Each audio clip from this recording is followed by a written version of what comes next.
Good morning students. Kasturi Devi Mahavidyalaya Chaksu की online classes में आपका हार्दिक स्वागत है। आज हमारा जो ये टॉपिक है वो है BSc part third. BSc part third के यहाँ पे हम बात करेंगे पेपर सेकंड, जिसका नाम है यहाँ पे ecology and economic botany. It is a very important and very interesting topic because this is topic related to the environment and organism. And इस पेपर का हम यहाँ पे स्टडी करने जा रहे हैं यूनिट सेकंड, जिसमें हम बात करेंगे यहाँ पे पिरामिड्स ऑफ इकोसिस्टम। स्टूडेंट्स, आपने लास्ट वीडियो के अंदर देखा होगा कि हमने पिरामिड की हिस्ट्री के बारे में बात की थी, जो कि हमारा था pyramids of ecosystem part first. वो वीडियो आपने देखा होगा। तो उसमें हमने देखा था कि पिरामिड होते क्या है, कैसे वो मिलके बने होते हैं, उनको प्रिपेयर करने के क्या क्या नियम हैं, सबसे पहले पिरामिड किसने दिया और कितने प्रकार के होते हैं। ये सारे के सारे जो पॉइंट्स हैं हमने उस वीडियो के अंदर देखे थे। फिर भी आपने अगर वो वीडियो मिस कर दी है तो आप एक बार वीडियोस की प्लेलिस्ट में जाकर के वो वीडियो चेक कर सकते हैं, या आप डिस्क्रिप्शन बॉक्स में भी आप चेक कर सकते हैं, आपको लिंक मिल जाएंगी उस वीडियो की। और इस चैनल को आप ज़्यादा से ज़्यादा सब्सक्राइब करें और ज़्यादा से ज़्यादा शेयर करें, बिकॉज एक वीडियो बनाने के अंदर बहुत ज़्यादा जो एफिशिएंसी है, बहुत ज़्यादा जो एफर्ट्स हैं वो लगते हैं। इसलिए आप इन एफर्ट्स को बिल्कुल भी वेस्ट ना करने दें, इन्हें ज़्यादा से ज़्यादा आप शेयर करें। हम स्टार्ट करते हैं हमारा जो मेन पॉइंट है टाइप्स ऑफ पिरामिड के बारे में। एक बार ये ओवरव्यू है जिसमें हमने टेबल वाइज इसकी स्टडी कर रहे हैं यहाँ पे हम, फिर हम इनको अलग टॉपिक वाइज भी देखेंगे। तो हम बात करते हैं सबसे पहले पिरामिड्स के बारे में। तो टाइप्स ऑफ पिरामिड की हमने बात की, तो इसमें सबसे पहला पिरामिड हमारे पास आता है नंबर पिरामिड। तो स्टूडेंट्स, नंबर पिरामिड की अगर बात की जाए तो नंबर पिरामिड के जो पॉइंट्स है वो यहाँ पे हमने मेंशन किए हैं। पहला पॉइंट यहाँ पे है कि विभिन्न पोषक स्तरों में ये किसको दर्शाता है, सजीवों की संख्या को बताता है। किसको बताता है ये, सजीवों की संख्या को। क्लियर बात यहाँ पे। और विभिन्न पोषक स्तरों की बात की जाती है तो विभिन्न पोषक स्तर यहाँ पे अब होंगे, नीचे से हम स्टार्ट करेंगे। तो पहला होगा T1, फिर आ जाएगा T2, फिर T3, फिर T4 और T5। मतलब ये अलग अलग क्या होंगे, पोषक स्तर होंगे, और उन अलग अलग पोषक स्तरों पर ये किसको बताएगा, हमें सजीवों की संख्या के बारे में। नेक्स्ट पॉइंट, ये जो पिरामिड होते हैं वो हमेशा कैसे होते हैं, सीधे पिरामिड होते हैं। वेरी वेरी इंपॉर्टेंट पॉइंट है कि नंबर पिरामिड हमेशा सीधे होते हैं। बट आपको जैसा कि पता होगा साइंस के अंदर जो अपवाद हैं वो भरे हुए हैं। क्लियर बात है यहाँ पे। तो हमेशा तो सीधे होते हैं, और सीधे होने का रीजन भी है क्या, कि क्योंकि उत्पादकों की जो संख्या होती है वो हमेशा सबसे ज़्यादा होती है। और आपको मैंने बताया था जब पिरामिड बनाते हैं तो उसके नियम में कि हम इसमें सबसे नीचे की तरफ किसको रखेंगे, तो सबसे नीचे की तरफ हम रखते हैं उत्पादक को। तो जो चीज़ सबसे ज़्यादा होगी तो वो बढ़ती चली जाएगी या घटती चली जाएगी, तो वो ऐसे ही तो जाएगा ये स्लोप। क्यों, क्योंकि उत्पादक सबसे ज़्यादा है, फिर जो जीव आएंगे वो कम, फिर कम, फिर कम, तो ये सीधा ही तो हो जाएगा ना ये। तो मतलब इसका रीजन है सीधे क्यों होते हैं, क्यों, क्योंकि उत्पादकों की जो संख्या है वो सबसे ज़्यादा होती है। बट देखेंगे आगे होता क्या है। इसका एग्जाम्पल की अगर बात की जाती है तो एग्जाम्पल यहाँ पे आपको दिए हुए हैं जलीय इकोसिस्टम। जलीय इकोसिस्टम के अंदर भी हम बात करेंगे क्या क्या होता है। नेक्स्ट है घास के मैदान का इकोसिस्टम, या इंग्लिश में इसको कहा जाता है ग्रासलैंड इकोसिस्टम। तो ये इसके एग्जाम्पल है जिसके पिरामिड जो है वो कैसे होते हैं, हमेशा सीधे होते हैं। बट अपवाद मैंने कहा था कि हर जगह आपको देखने को मिलेगा। और क्या है कि परजीवी इकोसिस्टम या जो वृक्ष इकोसिस्टम होता है, मतलब जब पैरासिटिक इकोसिस्टम और ट्री इकोसिस्टम की बात की जाती है, और जब इनका नंबर पिरामिड बनाया जाता है तो ये पिरामिड कैसे हो जाते हैं, उल्टे हो जाते हैं। अब बहुत सारे स्टूडेंट्स के दिमाग में डाउट आ जाएगा कि अभी तो आपने कहा सीधे होते हैं, लेकिन मैंने ये भी तो कहा है कि अपवाद भी तो होते हैं। तो अब ये उल्टे क्यों होंगे, सीधे क्यों होंगे, उन सारे पॉइंट्स के बारे में हम स्टडी करेंगे। तो आप आराम से इस वीडियो को देखें, बिल्कुल भी आप घबराएं नहीं। आपके जो भी डाउट है वो सबके सब क्लियर होंगे। तो मैंने क्या कहा कि ये अपवाद स्वरूप ये जो पिरामिड है, यही पिरामिड क्या होता है, उल्टा होता है, बाकी सारे सीधे होंगे। फिर दूसरी बात, बेनिफिट क्या है, मतलब नंबर पिरामिड्स की हेल्प से हमें क्या पता चलता है। तो नंबर पिरामिड का सबसे ज़्यादा जो बेनिफिट है वो यही है कि इससे हमें क्या पता चलता है, संख्या के पिरामिड इकोसिस्टम का बायो पोटेंशियल बताते हैं। वेरी वेरी इंपॉर्टेंट पॉइंट है ये। किसको बताएंगे, ये बायो पोटेंशियल को। और बायो पोटेंशियल की अगर बात की जाती है तो बायो पोटेंशियल एक ऐसी चीज़ होती है क्या, जो इकोसिस्टम में जिस जीव का, जिस पोषक स्तर का पोटेंशियल सबसे ज़्यादा होगा वो सबसे ज़्यादा स्ट्रॉन्ग होता है, सबसे ज़्यादा एनर्जेटिक होता है। यानी कि इस नंबर पिरामिड से हमें क्या हेल्प मिलेगी, इस पिरामिड से हमें ये हेल्प मिलेगी कि आप सपोज दैट कि आप एक इकोसिस्टम के बारे में बात करना चाहते हैं और उस इकोसिस्टम के जीवों के स्टडी करना चाहते हैं, तो आपको ये तो पता होना ज़रूरी है ना कि कौन सा जीव सबसे ज़्यादा पावरफुल है और कौन सा सबसे ज़्यादा कमज़ोर है। तो उसके लिए आपको उसका पोटेंशियल ज़्यादा जानना ज़रूरी होगा। जैसे कि हम हमारे पोटेंशियल की बात करें, because teacher have more potential as compare to students. Because teacher अगर पोटेंशियल नहीं होगा तो वो कहाँ से स्टूडेंट्स को मोटिवेट कर पाएगा, कहाँ से उनको वो नॉलेज दे पाएगा। दैट मीन्स ये पोटेंशियल क्या है, ये हमारे काम करने की एफिशिएंसी को भी बताता है कि जिसका पोटेंशियल ज़्यादा होगा वो अच्छे तरीके से काम करेगा। दैट मीन्स ही इज और she is it will be strong in A ecosystem. तो यहाँ पे हमने क्या बोला कि संख्या की पिरामिड किसको बताते हैं, हमें इकोसिस्टम के बायो पोटेंशियल को। और it is a very important point कि हमें यहाँ से हेल्प मिलती है कि कौन सा जो ट्रॉफिक लेवल है, कौन सा पोषक स्तर है वो कैसा है, स्ट्रॉन्ग है, यानी कि कौन से जो जीव हैं वो स्ट्रॉन्ग हैं। क्लियर बात यहाँ पे। तो ये तो हुआ हमारा नंबर पिरामिड के बारे में बेसिक पॉइंट्स। हम सेकंड बात करते हैं यहाँ पे बायोमास पिरामिड की।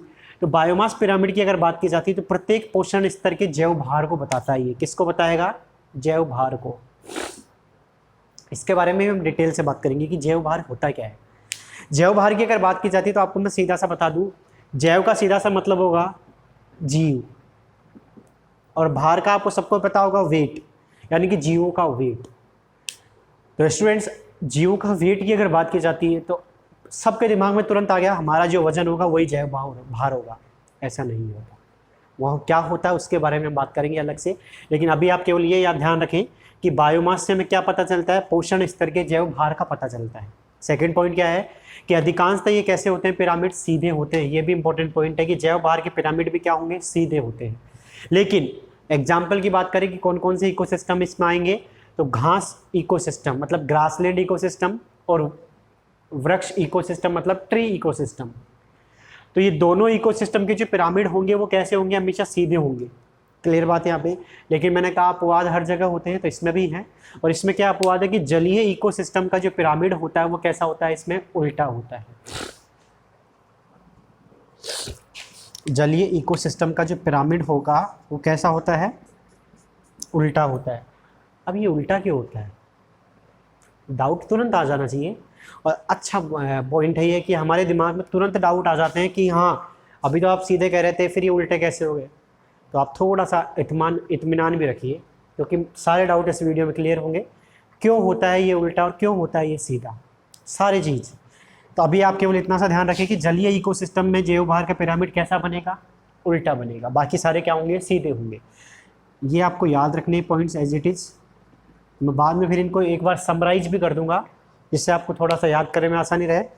दूसरी बात, जैव भार के पिरामिड से हमें पता क्या चलता है, मतलब क्या बेनिफिट है इसका। तो जैव भार के पिरामिड से हमें इकोसिस्टम की खड़ी फसल के बारे में पता चलता है। किसके बारे में, खड़ी फसल। और खड़ी फसल को इंग्लिश में कहा जाता है स्टैंडिंग क्रॉप। किसके नाम से इसको जाना जाता है, स्टैंडिंग क्रॉप के नाम से। अब ये स्टैंडिंग क्रॉप क्या आ गया, तो स्टूडेंट्स स्टैंडिंग क्रॉप की सीधी सी बात आपको मैं बता दूं, जैसे खड़ा है ना ये पेन, और ये क्या है, गिरा हुआ है। दैट मीन्स गिरे हुए को हम क्या मानते हैं, इसके अंदर मरा, डेड, और ये क्या है, लिविंग। तो अगर बायोमास, किसी भी पिरामिड के बारे में आप अगर बायोमास की स्टडी करते हैं तो बायोमास के अंदर केवल और केवल उसके जो लिविंग पोटेंशियल है, लिविंग उसका जो वेट होगा, जीवित जीव का जो भार होगा, उसी को कंसिडर किया जाता है इसके अंदर। मरे हुए के बाद में किसी काम का नहीं रहता वो। और सीधी सी बात है, अगर हमारा सपोज दैट वजन अभी 50-60 किलो है, और जैसे ही आप मर जाते हैं तो जब आपको मतलब या तो जलाया जाएगा, दफनाया जाएगा, जो भी काम होगा, उसके बाद में आपका वजन 50 किलो रहेगा क्या, रहेगा? मुश्किल से 1 किलो भी नहीं रहेगा, आधा किलो या 200 पाव भर में सिमट जाएंगे हम। दैट मीन्स हमारे इस पिरामिड्स के अंदर, हमारे इस इकोसिस्टम के अंदर वो जो मृत है, जो डेड ऑर्गेनिज्म है, जो डेड लिविंग लेयर है, डेड लेयर जो है, उसका कोई हमारी इस इकोसिस्टम के अंदर कंट्रीब्यूशन है नहीं है। दैट मीन्स अगर किसी के डेड होने के बाद या किसी की मृत अवस्था की अगर बात की जाती है तो मृत अवस्था के बाद में तो सबका जो वेट होता है अप्रोक्स इक्वल हो जाता है। तो फिर आप उसका कैसे बायोमास कैलकुलेट कर पाएंगे, बिकॉज मतलब लेस देन जो है डिफरेंस हमें देखने को मिलता है। इसका मतलब हमारे इकोसिस्टम के अंदर वैल्यू किसकी है? तो हमारे इकोसिस्टम के अंदर सबसे ज्यादा जो वैल्यू है वो है जीवित जीवों की, जो कि अभी प्रेजेंट टाइम के अंदर एग्जिस्ट करते हैं, जिनका एग्जिस्टेंस है। तो बायोमास के पिरामिड से हमें क्या हेल्प मिलती है कि किसी भी इकोसिस्टम के अंदर जीवित जीव जो स्टैंडिंग क्रॉप है वो कितनी है, उसके बारे में हम यहाँ से पता लगा सकते हैं। क्लियर बात? यहाँ पे होता क्या है वो सब हम डिटेल में बात करेंगे। नेक्स्ट पॉइंट हमारा है एनर्जी पिरामिड की। तो ये पिरामिड हमेशा सीधे होते हैं, एकमात्र ऐसे पिरामिड है जो कि कैसे होते हैं? सीधे होते हैं, इनका कोई भी अपवाद नहीं है। ये भी ध्यान रखना है कि इन पिरामिड का कोई अपवाद नहीं है। दैट मीन्स इन पिरामिड में ऐसा कोई भी पिरामिड नहीं होगा जो उल्टा बनेगा। ऑलवेज ये कैसे होते हैं? स्ट्रेट होंगे।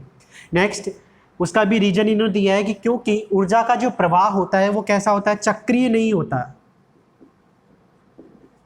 चक्रीय प्रवाह नहीं होता। और चक्रीय प्रवाह क्या होता है? चक्रीय प्रवाह का सीधा सा मतलब होता है कि एक कोई एनर्जी यहाँ से स्टार्ट हो रही है और वापस इसी के पास आ जाए, तो इसको हम बोलेंगे साइक्लिक मैनर। लेकिन अगर कोई एनर्जी यहाँ से स्टार्ट हो रही है और वापस यहीं पे एंड हो जाती है, तो इसको हम क्या बोलेंगे? Straight manner, linear manner. तो यहाँ पे जो एनर्जी का फ्लो होता है वो कैसा होता है? बिल्कुल लीनियर होता है। और इसी वजह से हमने क्या देखा कि जो ऊर्जा का प्रवाह होता है वो चक्रीय ना होकर के कैसा होता है? बिल्कुल स्ट्रेट होता है, सीधा होता है। और इसी वजह से लगातार जो एनर्जी है उसमें क्या होगी? कमी हमें देखने को मिलती है। तो जब हम एक पोषक स्तर से दूसरे पोषक स्तर पर जाएंगे, मतलब T1 से आगे की तरफ T2, फिर T3 एंड देन T4 के पास अगर हम जाएंगे, तो एनर्जी के अंदर क्या आता है? रिड्यूसमेंट आता है, एनहांसमेंट नहीं आता है। मतलब कमी हमें लगातार देखने को मिलती है। और इसी की वजह से ये पिरामिड कैसे बनते हैं? हमेशा सीधे बनते हैं। क्लियर बात यहाँ पे? दूसरी बात, इसका बेनिफिट क्या है कि इससे हमें क्या पता चलता है? तो इससे हमें किसी भी इकोसिस्टम की उत्पादकता, प्रोडक्टिविटी के बारे में पता चलता है, जो कि हमारे इस वीडियो का नेक्स्ट टॉपिक होगा, productivity of ecosystem. Students, what is productivity?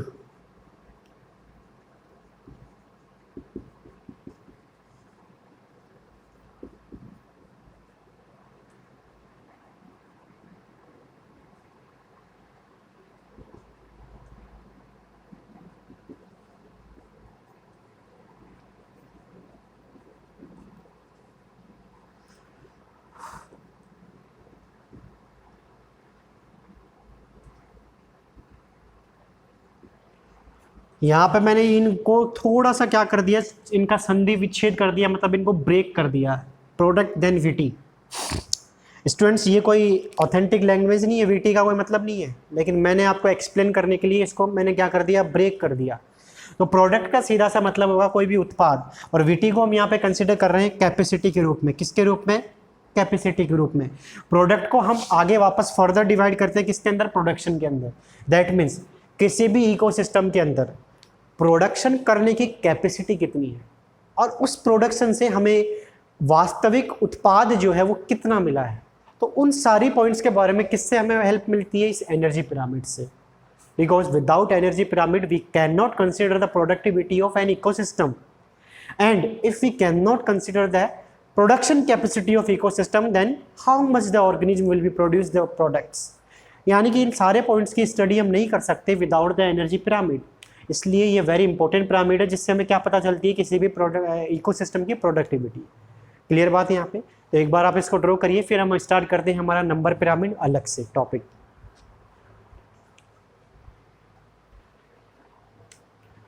तो अब हम बात करते हैं यहाँ पे नंबर पिरामिड्स की। तो नंबर पिरामिड के अंदर हम यहाँ पे सबसे पहले जो एग्जाम्पल है उसकी बात करेंगे यहाँ पे जलीय इकोसिस्टम, या इसी को हम बोलते हैं एक्वेटिक इकोसिस्टम के बारे में।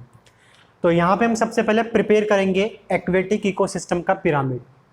तो मैंने आपको बताया था कि सबसे पहले हम किसको कंसिडर करेंगे? उत्पादक को, यानी कि प्रोड्यूसर्स को। तो जलीय इकोसिस्टम का सीधा सा आप दिमाग में लगा के चलिए कि कोई भी आप अगर तालाब देखते हैं, कोई भी आप झील देखते हैं, कोई भी नदी देखते हैं, या कोई भी समुद्र अगर आप देखते हैं, तो उस जगह का जो इकोसिस्टम होगा उसको हम यहाँ पे कंसिडर करने जा रहे हैं। दैट मीन्स उसके अंदर जो पाए जाने वाले जो जीव होंगे उन्हीं के बारे में हम यहाँ पे स्टडी करेंगे। क्लियर बात है यहाँ पे? तो आप थोड़ा सा भी जो है दिमाग में डाउट ना रखें, हम सबसे पहले प्रिपेयर कर रहे हैं जलीय इकोसिस्टम। तो मैंने यहाँ पे क्या कहा कि यहाँ पे सबसे पहले कौन आता है? उत्पादक। और उत्पादक यहाँ पे कौन होंगे? पादप प्लवक होंगे। अगर आप इनको इंग्लिश में लिखना चाहते हैं तो इंग्लिश में इसको बोलते हैं फाइटोप्लैंक्टन।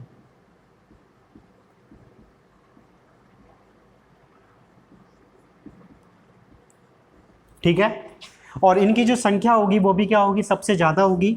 तो यहाँ पे मैंने माना कि इनकी जो संख्या है वो लगभग है 10⁵। ये अप्रोक्स है, ध्यान रखना, स्टूडेंट कंफर्म नहीं है।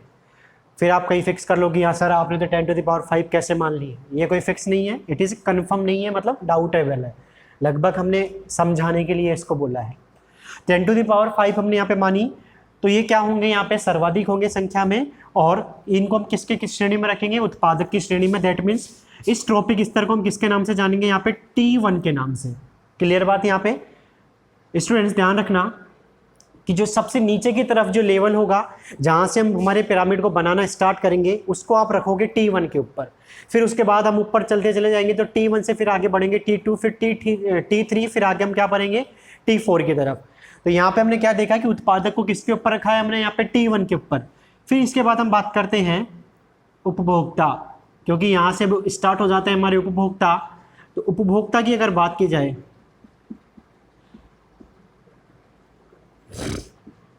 तो उपभोक्ता को हम यहाँ पे रखेंगे T2 स्तर के ऊपर। क्लियर बात। और यहाँ पे जो उपभोक्ता है वो होंगे सबसे पहले जंतु प्लवक, और जंतु प्लवक को इंग्लिश में कहा जाता है जू प्लैंक्टन। ठीक है। अगर इनकी नंबर की बात की जाती है तो संख्या इनकी कितनी होगी, तो इनकी संख्या हमने यहाँ पे मानी है 10⁴, क्योंकि मैंने आपको क्या बताया था कि नंबर क्या होगा इनका, धीरे धीरे जब हम बढ़ते चले जाएंगे तो कम होता चला जाएगा, जब भी तो सीधे भी होंगे ना ये। तो ये तो थोड़ा सा दिमाग आप खुद भी लगाएंगे कि यहाँ पे अभी नंबर इनका 10⁵ है, तो अब कितना हो गया यहाँ पे इनका नंबर 10⁴। क्लियर। इनको हमने किसके अंदर रखा है, कौन से पोषक स्तर पे रखा है, इनको T2 के ऊपर। अब इसके बाद हम बात करते हैं यहाँ पे दूसरी बात कि ये क्या होंगे, शाकाहारी होंगे। ठीक है। कैसे होंगे ये, शाकाहारी होंगे। अरे सीधी सी बात है, फाइटोप्लैंक्टन का अगर आपको मैं बेस्ट एग्जांपल दूं तो आपने देखा होगा कि पानी के अंदर हरी हरी परत जम जाती है, उसको बोलते हैं काई, जो कि बेसिकली एल्गी हो सकती है। तो अगर उसकी बात करें तो उनको जब कोई खाएगा तो वो शाकाहारी के अंदर ही तो आएगा। क्लियर बात यहाँ पे। तो इसलिए इसको हमने क्या बोला है, शाकाहारी। फिर इसके बाद हमारे पास आता है तीसरा लेवल, जो तीसरा पोषक स्तर है उसको हम बोलेंगे T3। और T3 पे हमने यहाँ पे किसको रखा है, छोटी मछलियों को रखा है। किसको रखा है, छोटी मछलियों को। और इनको हम कह सकते हैं यहाँ पे स्मॉल फिशेज। ठीक है। इनके नंबर की अगर बात की जाती है तो संख्या इनकी कितनी होगी, तो इनकी संख्या होगी यहाँ पे 10⁵ आप कह सकते हो या 2 मान सकते हो, कम होगी मतलब नंबर।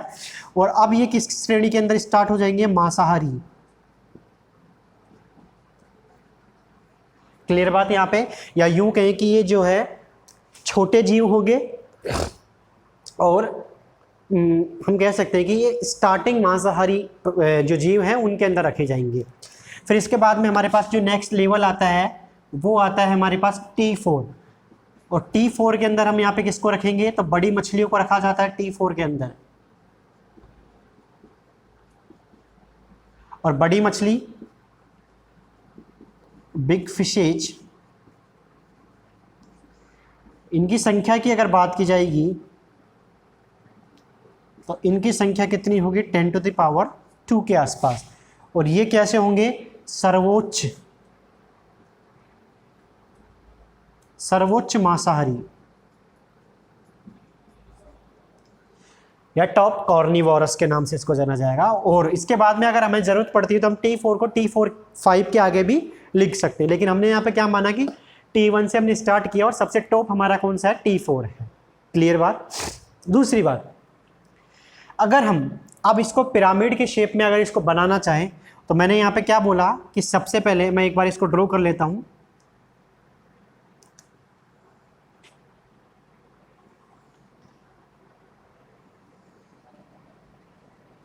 ठीक है। तो यहाँ पे मैंने क्या रखा कि सबसे ज़्यादा जो नंबर में होंगे वो होंगे T1, और T1 के अंदर हमने किसको रखा है, उत्पादक को, जिनकी संख्या हमने यहाँ पे कितनी मानी है, 10⁵। इसके बाद हमारे पास होंगे यहाँ पे T2, और T2 को हमने यहाँ पे किसके अंदर रखा है, संख्या में 10⁴। और ये होंगे यहाँ पे हमारे पास, हम यहाँ में इनके नाम ही लिख देते हैं क्योंकि नाम में फिर आसानी रहेगी।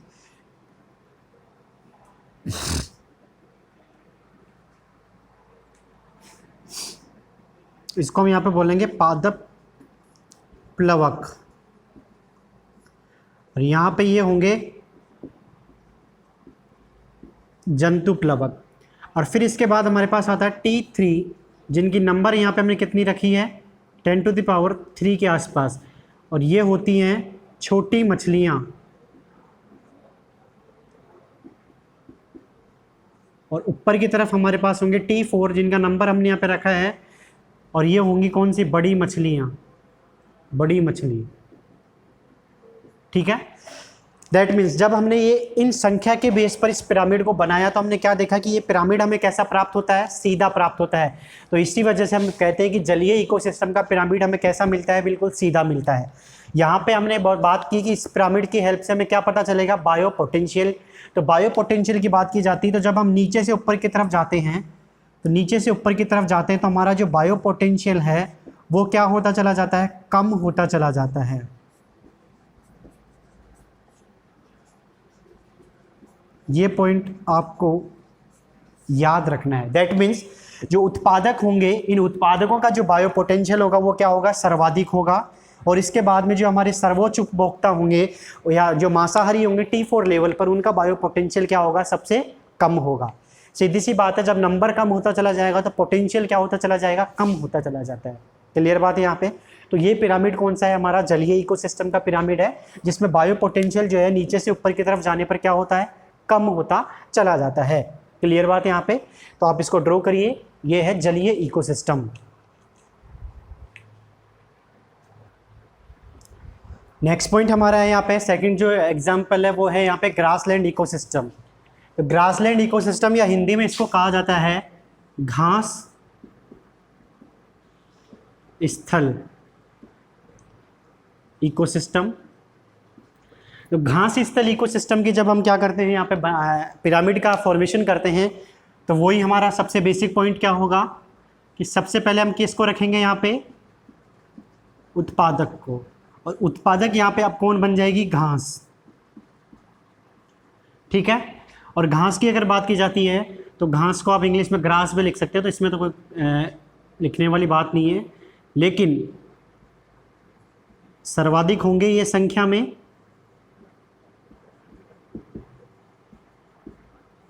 ठीक है। आपको पता ही होगा घास की अगर बात की जाती है तो घास क्या होती है, सर्वाधिक होती है।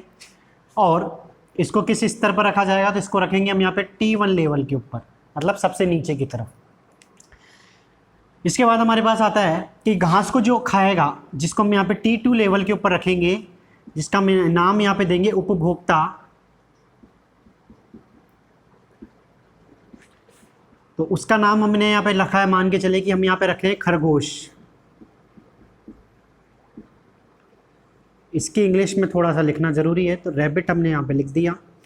तो जब इसकी संख्या की बात की जाती है तो संख्या क्या होगी, घास से क्या होगी, यहाँ पे थोड़ी सी कम होगी या ज़्यादा होगी, तो घास से क्या होगी,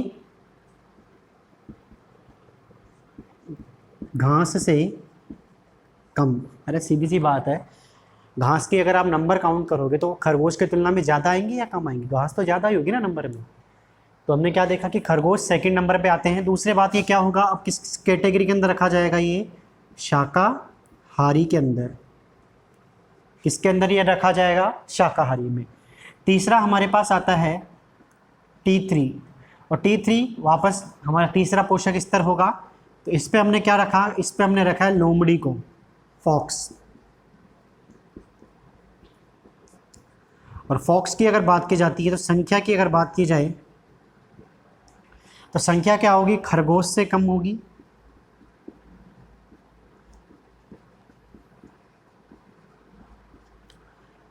और ये भी क्या होंगे, मांसाहारी के अंदर रखे जाएंगे।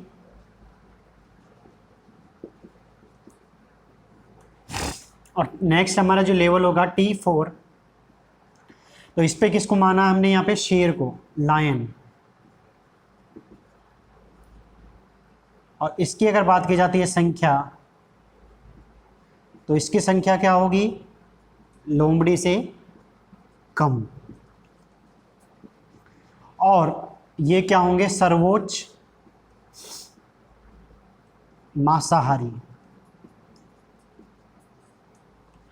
ठीक है, तो इस तरीके से हम क्या करते हैं, यहाँ पे ग्रासलैंड इकोसिस्टम का पिरामिड तैयार करते हैं। T1 पे हम उत्पादक रखते हैं और T4 पर हम किसको रखेंगे, सबसे उच्च मांसाहारी या उपभोक्ता को। क्लियर बात है यहाँ पे। तो जब हमने यहाँ पे T1 की बात की तो T1 पे हमने किसको रखा, घास को। फिर उसके बाद में घास को कौन खाएगा, खरगोश। खरगोश के बाद में उसको खाएगा लोमड़ी, और लोमड़ी को कौन खा सकता है, शेर। तो इस तरीके से घास का इकोसिस्टम का पिरामिड जो है तैयार किया जाता है नंबर का। तो इसके बेस पर जब हम इसका पिरामिड तैयार करते हैं तो ये पिरामिड हमें कुछ इस तरीके से दिखाई देता है।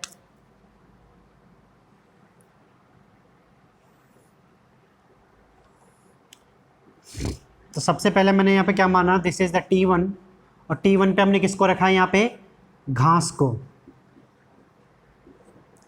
किसको रखा है, घास। फिर T2 की अगर बात की जाती है तो T2 पे हमने किसको रखा है, खरगोश को। और इसके बाद में हमारे पास आता है यहाँ पे T3, तो T3 पे हमने यहाँ पे रखा है लोमड़ी को। और T4 की अगर बात की जाती है तो T4 पे हमने किसको रखा है, शेर को। दैट मीन्स ये तो होंगे हमारे उत्पादक और ये होंगे हमारे सर्वोच्च उपभोक्ता इस इकोसिस्टम के। क्या होंगे ये, सर्वोच्च उपभोक्ता। अब पोटेंशियल की अगर बात की जाती है तो पोटेंशियल वापस क्या होगा, जब हम नीचे से ऊपर की तरफ जाते हैं तो नीचे से ऊपर की तरफ जाने पर पोटेंशियल में वापस क्या हमें देखने को मिलती है, कमी देखने को मिलती है।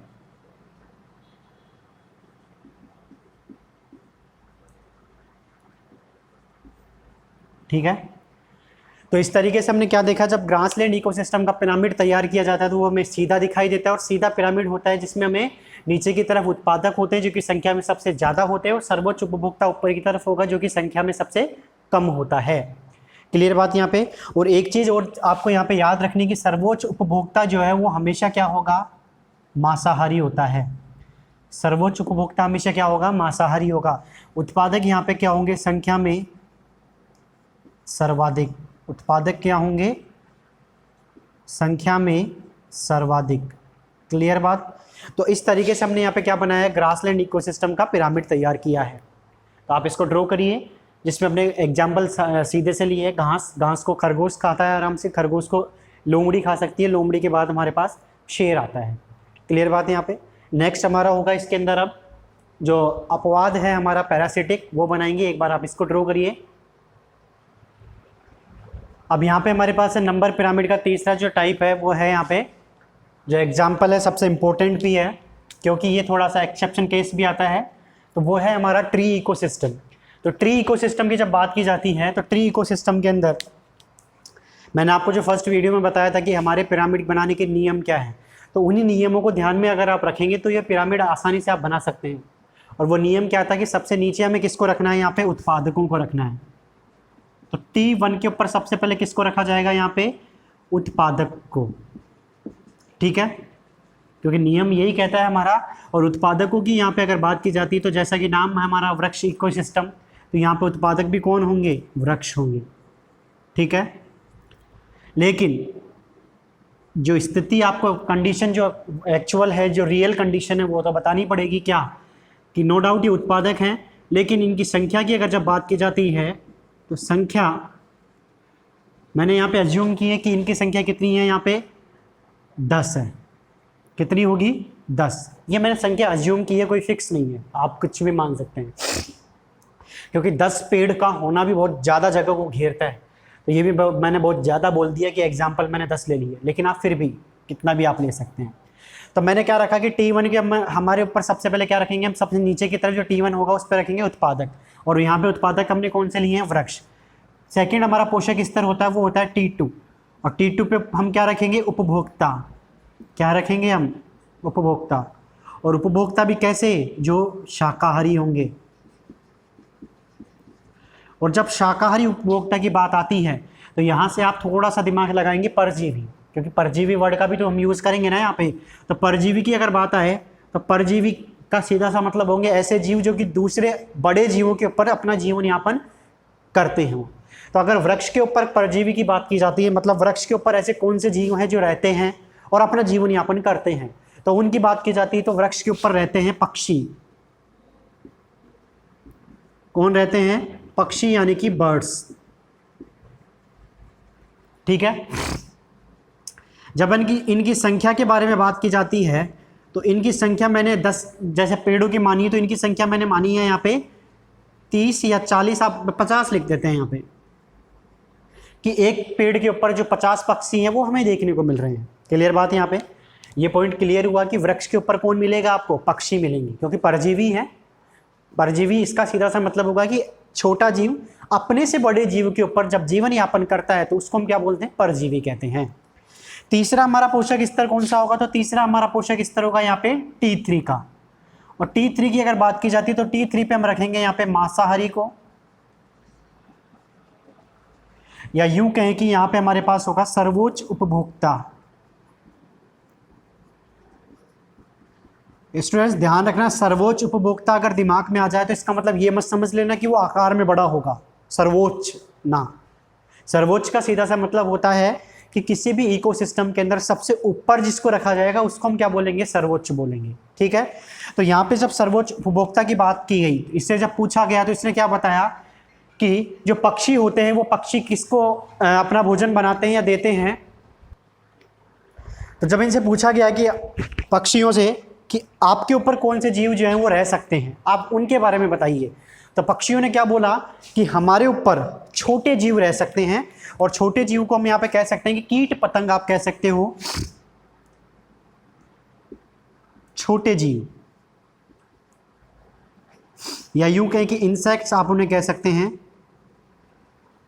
इंसेक्ट्स आप कह सकते हैं, या आप कोई भी बैक्टीरिया बता सकते हैं जो कि पक्षियों के ऊपर हमें देखने को मिलेंगे, मतलब छोटे जीव होंगे। और जब इनसे पूछा गया कि आपकी संख्या बताइए तो इन्होंने कहा कि साहब संख्या का तो पूछो ही मत, बहुत ज़्यादा होती है। मतलब संख्या की जब बात की गई तो इनकी संख्या हमें क्या देखने को मिली? 10⁵, या यूं कहें कि बहुत ज़्यादा हमें देखने को मिली। किससे? और पोषक स्तर पे पाए जाने वाले जीवों से। हमारा दिमाग खराब हो गया कि यार ये क्या हो रहा है। अभी तक हमने देखा था कि उत्पादक जो है वो संख्या में ज़्यादा होते थे, लेकिन यहाँ पे उत्पादक क्या है? संख्या में कम है। अरे यही तो रीजन है कि इस वजह से ये पिरामिड जो है वो कैसा बनता है? उल्टा बनता है। तो अब कई स्टूडेंट्स कहते हैं कि सर आप बना के भी बताइए कि उल्टा कैसे बनता है। तो उसी के बारे में बात करेंगे कि उल्टा कैसे बनता है। तो देखिए आप, वही बात, सबसे पहले हमें किसको रखना है? यहाँ पे उत्पादकों को रखना है। तो जब हम उत्पादकों को रखेंगे तो उत्पादक हमारे पास क्या है? यहाँ पे संख्या में कम है। मैं यहाँ पे ड्रॉ कर देता हूँ ये डायग्राम, यहीं पे सही रहेगा ये, लेकिन दिखेगा नहीं फिर आपको। यहाँ पे मैं ड्रॉ करता हूँ। तो मैंने क्या कहा कि सबसे कम हमारे पास रहेंगे नीचे की तरफ उत्पादक। नीचे की तरफ कौन रहेगा? उत्पादक। मैंने इसको एक डब्बे से बंद कर दिया, चलो कोई बात नहीं। संख्या भी आपको पता ही है, संख्या कितनी है यहाँ पे हमारे पास? 10 है। कितनी है? 10। ठीक है। फिर सेकंड हमारे पास आता है, ये लेवल भी आपको पता है कि कौन सा है? T1 है। तब हम सेकंड के पास गए, T2 के पास। भाई साहब आपके बारे में बताइए। तो इसने कहा कि यार मैं तो जो वृक्ष हैं, मतलब जो उत्पादक है उनसे ज़्यादा हूँ। कोई बात नहीं, ज़्यादा हूँ तो हम बड़ा कर देंगे आपको। तो जब इनसे पूछा गया कि ये ज़्यादा है तो इनको थोड़ा सा हमने क्या कर दिया? यहाँ से बड़ा कर दिया। और जब हमने इसको बड़ा किया तो बड़ा करके इनका नाम भी थोड़ा सा हम इसको बड़ा लिख देते हैं। ओहो, नाम तो बेचारों का छोटा ही है, लेकिन संख्या में क्या है? ये बड़े हैं। और संख्या में हमने जब बड़ों की बात की तो कितने माने हमने यहाँ पे? 50। लेवल कौन सा हो जाएगा? T2। चलो ठीक है। पक्षियों से पूछा गया कि सर आपके पास में और आपके बाद में कौन आएगा? तो इन्होंने कहा सर पूछो ही मत हमारे से, इतने हैं कि आप काउंट ही नहीं कर सकते। कोई बात नहीं, काउंट नहीं कर सकते तो हम उनको और बड़ा कर देंगे। भाई उन्होंने कहा कि मैं थोड़ा ज़्यादा हूँ, मेरी फैमिली बड़ी है, तो आप मुझे थोड़ा सा और बड़ा करके लिखो। कोई बात नहीं, हमने यहाँ पे लिख दिया छोटे जीव, या यूं कहेगी ये क्या होते हैं? परजीवी होते हैं। छोटे जीव या यूं कहें कि ये क्या कहलाते हैं, परजीवी। बिकॉज पक्षी जो है वो कंप्लीटली परजीवी नहीं होते पेड़ के ऊपर, ये पेड़ पर डिपेंडेंट होते हैं, आश्रित होते हैं। लेकिन ये जो छोटे जीव होते हैं ये तो बेचारे कंप्लीटली डिपेंडेंट होंगे ये पेड़ के ऊपर भी और पक्षियों के ऊपर भी, इसलिए इसको हमने क्या नाम दे दिया, परजीवी। और जब इनकी संख्या पूछी गई तो संख्या तो पूछो ही मत सर, टी 10⁵ और ये लेवल कौन सा हो गया हमारा, T3। अच्छा, तो ये लेवल तो आपने डायग्राम भी ड्रॉ कर दिया, तो आप मुझे बताइए पिरामिड उल्टा कैसे दिख रहा है आपको। चलो कोई बात नहीं, उल्टा भी दिख जाएगा। तो जब हमने इसका पिरामिड ड्रॉ किया तो हमारे पास पिरामिड कैसा आता है, बिल्कुल ऐसा पिरामिड हमें देखने को मिलता है। क्लियर बात यहाँ पे। और इस टाइप के पिरामिड को हम क्या बोलेंगे, उल्टा पिरामिड बोलेंगे। It is a very very important topic कि पिरामिड जो है वो उल्टा कैसे बनता है। दूसरी बात जो कि हमारा इस नंबर पिरामिड का सबसे इंपॉर्टेंट पॉइंट है कि नंबर पिरामिड से हमें क्या पता चलता है, तो हमें बायो पोटेंशियल पता चलता है, जैव विभव जिसे हम कह सकते हैं। तो देखते हैं जब हम T1 से ऊपर की तरफ जाते हैं तो हमने क्या देखा कि जब आप T1 से T3 की तरफ बढ़ते हो, बढ़ो बढ़ो बढ़ो बढ़ो, ये बढ़ गए साहब, ऊपर पहुंच गए हम। तो और जो हमने 2 एग्जाम्पल लिए थे ना, उन 2 एग्जाम्पल में तो बायोटिक पोटेंशियल में कमी आ रही थी, लेकिन यहां उल्टा हो रहा है क्या, कि इनका जो बायोटिक पोटेंशियल है वो क्या होता जा रहा है, बढ़ता जा रहा है। ये लो साहब, इस वजह से इसको हमने क्या बोला है, अपवाद बोल दिया। क्लियर बात यहां पे। इसका मतलब ये हुआ कि ये तो हमारे नंबर पिरामिड बिल्कुल क्लियर हो गए कि हमारा जो एक अपवाद है जिसको मॉनेटरी इकोसिस्टम या परजीवी पैरासिटिक इकोसिस्टम, तो इसका पिरामिड कैसा बनता है, उल्टा बनता है। बाकी सारे पिरामिड सीधे बनते हैं। क्यों बनता है, क्योंकि यहाँ पे उत्पादक जो है वो क्या होते हैं, बिल्कुल नंबर में कम होते हैं, उसके बाद में जो जीव हैं वो संख्या में बढ़ते चले जाते हैं। लेकिन एक चीज़ हमारे यहाँ पे अब समझ में आ रही है धीरे धीरे, क्या कोई बता सकता है मुझे गैस करके, कि जो बायोटिक पोटेंशियल होता है वो डिपेंड करता है the number of organism. That means कि नंबर ऑफ ऑर्गेनिज्म जितने ज़्यादा होंगे बायोटिक पोटेंशियल भी क्या होगा, उतना ही ज़्यादा होगा। बिल्कुल सही बात। क्यों, क्योंकि हमने जो 2 पिरामिड्स बनाए थे उसमें यही तो बोला था कि जब हम नीचे से ऊपर की तरफ जाते हैं तो बायोटिक पोटेंशियल में कमी आती है। दैट मीन्स नीचे का सबसे ज़्यादा है और नीचे के नंबर क्या होते हैं, सबसे ज़्यादा होते हैं। यहाँ से हम एक इंपॉर्टेंट जिसे हम कह सकते हैं कि जादू की झप्पी, ये आपने लाइन लिख ली है, एक बार इसको आप ड्रॉ कर लीजिए, फिर वो एक सबसे जो जादू का ट्रिक हम कह सकते हैं कि वो मैं बताऊंगा आपको फिर।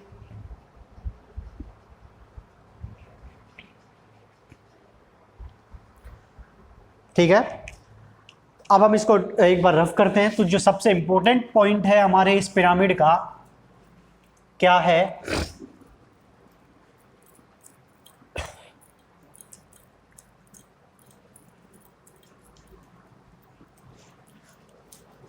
स्टूडेंट्स मैंने कहा था इकोलॉजी सबसे इंटरेस्टिंग टॉपिक है, और वो देख लीजिए आपको मैंने बना भी दिया इंटरेस्टिंग। ठीक है, तो यहाँ पे मैंने कहा कि सबसे इंपॉर्टेंट जो पॉइंट था हमारा वो क्या था, कि बायोटिक पोटेंशियल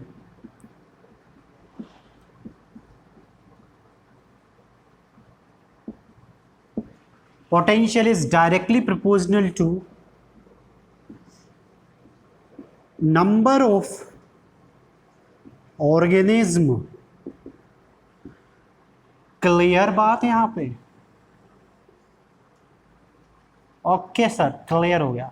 क्या, कि जैसे जैसे नंबर ऑफ ऑर्गेनिज्म बढ़ता चला जाएगा, ऑर्गेनिज्म बोल रहे हैं लिविंग ऑर्गेनिज्म बोल रहे हैं, कोई दिक्कत नहीं है, तो लिविंग ऑर्गेनिज्म का जब नंबर बढ़ता हुआ चला जाएगा तो हमारा जो पोटेंशियल है बायोटिक पोटेंशियल वो भी क्या होगा, इंक्रीज होगा। That means it is directly proportional to number of living organism. Clear बात यहाँ पे। मैं उम्मीद करता हूँ आपको ये नंबर की पिरामिड जो है वो बिल्कुल क्लियर हो गई होंगी। अब भी किसी के डाउट रह जाता है कोई दिक्कत नहीं, दिमाग है, डाउट रह सकता है किसी के भी, फिर भी आप पूछें कमेंट बॉक्स में। Thank you students. सेकंड हमारा जो टाइप का पिरामिड है वो है बायोमास पिरामिड, उसके बारे में हम इसमें बात करेंगे, तो आप बने रहिए इसी वीडियो के अंदर।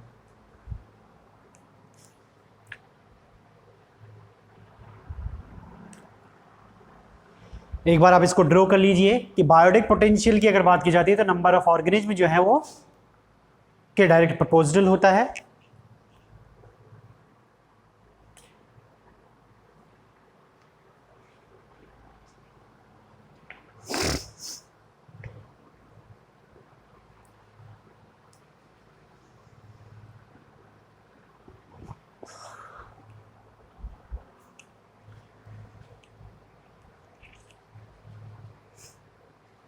Thank you very much students, इतनी देर इस वीडियो में बने रहने के लिए। अब हमारा नेक्स्ट पॉइंट होगा पिरामिड ऑफ बायोमास।